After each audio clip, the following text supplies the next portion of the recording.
Challenge আমিও accept করলাম।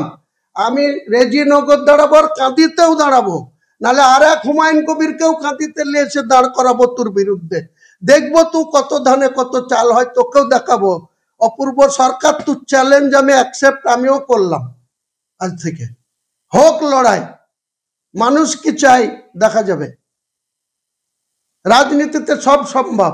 যে অধীর চৌধুরীকে 2024-এ হারিয়েছি, সেই অধীর চৌধুরীর সাথে দরকার হলে সিট অ্যাডজাস্টমেন্ট করব।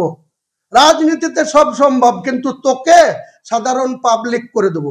তোকে ওই গোকর্ণর পার্ক লুটে খেতে দুই ভাইকে আর বহরমপুর পৌরসভা, কাঁদি পৌরসভায় খবরদারি করা থেকে তোকে সাধারণ পাবলিক করে তারপরে ছাড়বো। আমার কিচ্ছু যায় আসে না, হুমায়ুন কবিরের কিচ্ছু যায় আসে না। হুমায়ুন কবির 2026-এ ভোটে লড়বে, জিতলেও ভালো, হারলেও ওয়েলকাম।